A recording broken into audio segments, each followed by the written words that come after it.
siang. Sekarang kita berada di kampus STGIP Persada Khatulistiwa Sintang bersama dengan narasumber kita, Bapak.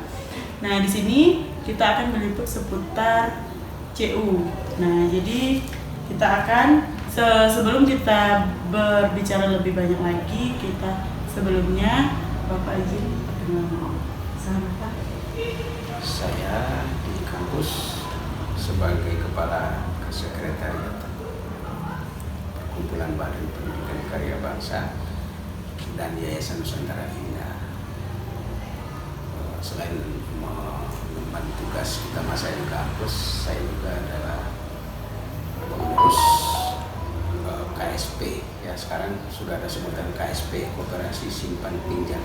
Kalau dulu sebutannya CUJA, ya. CU itu kan dari bahasa Inggris, Credit Union.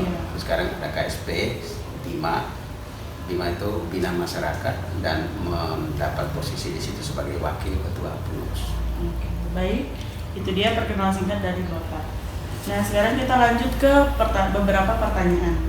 Yang pertama, Bapak sudah berapa lama bekerja di CU? Saya 2 periode ya. Jadi periode yang pertama itu 2015.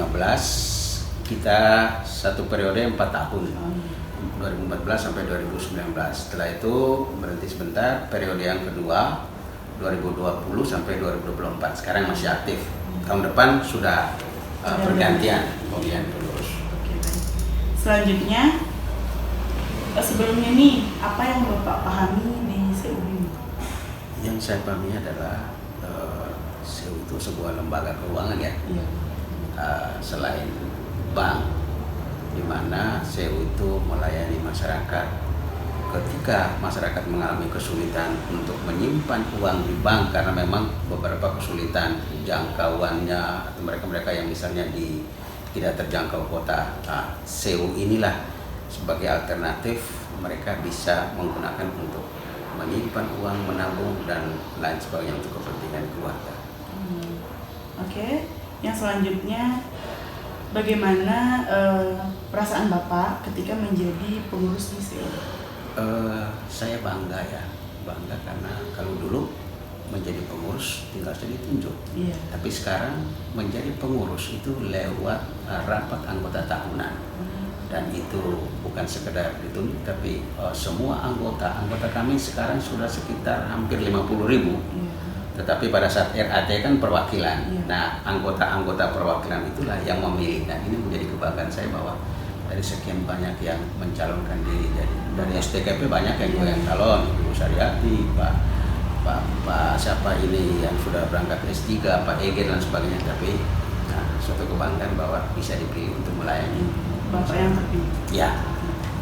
Oke, selanjutnya, apa keuntungan Bapak dari keikutsertaan Bapak dalam membina CU? Banyak sekali ya, kita bisa mendapatkan ilmu yang begitu penting untuk bisa bagaimana punya pandangan terhadap CU. Apalagi selain sebagai pengurus, wakil ketua pengurus CU BIMA, kita di sini juga ada CU ya, CKN. Dan saya kemarin varian berangkat ambil doktornya, saya ditunjuk sebagai PLT ketua pengurus di sini. Oke, yang selanjutnya, apa yang Bapak rasakan ketika sebelum dan sesudah menjadi anggota ataupun pengurus CU?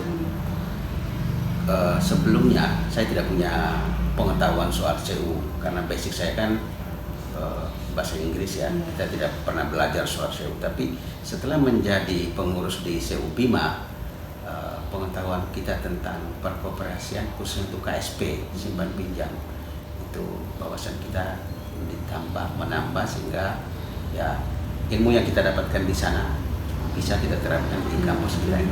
Ya. Oke, selanjutnya, hambatan apa nih yang Bapak alami ketika bergabung di dalam CU? Yang menjadi hambatan utama saya adalah bagaimana caranya membagi waktu. Ketika tuntutan kerja sebagai sekretaris di sini, ketika pimpinan menunjuk harus ini beres. Nah, sementara di CU BIMA itu kan ada sidang, ya ada rapat harian, ada bulanan, ada. Jadi itu bagaimana membagi waktu ini kesulitan saya yang selama ini. Tapi bahwa ketika waktu kita bisa atur semuanya bisa berjalan baik seubima maupun di kampus. Jadi berjalan lancar. Iya.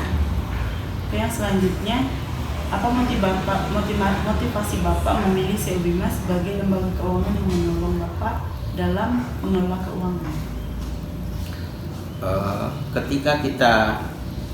Ketika kita belum masuk menjadi pengurus atau menjadi anggota dalam suatu koperasi, khususnya untuk KSP,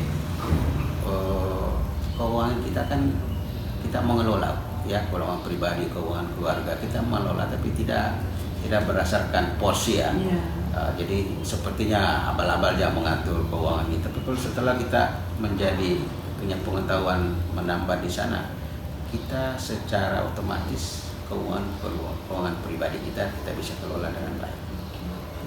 Jadi bisa terrealisasi. Iya.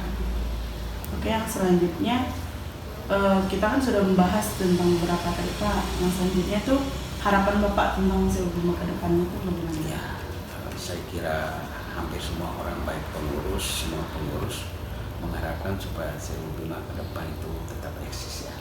Eksis dalam arti melayani masyarakat. Lalu satu keunggulan Seubima ini adalah pendiri penasihat itu ada di kalangan Katolik, karena ini milik keuskupan. Jadi paling kurang yang kita harapkan adalah Seubima tetap eksis untuk melayani masyarakat, khususnya untuk umat gereja Katolik yang ada di Sintang. Oke, terima kasih atas waktu yang Bapak berikan untuk wawancara ini.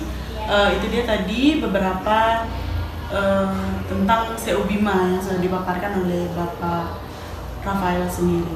Oke, sekian wawancara singkat pada hari ini. Sekian dan terima kasih. Selamat siang. Selamat siang.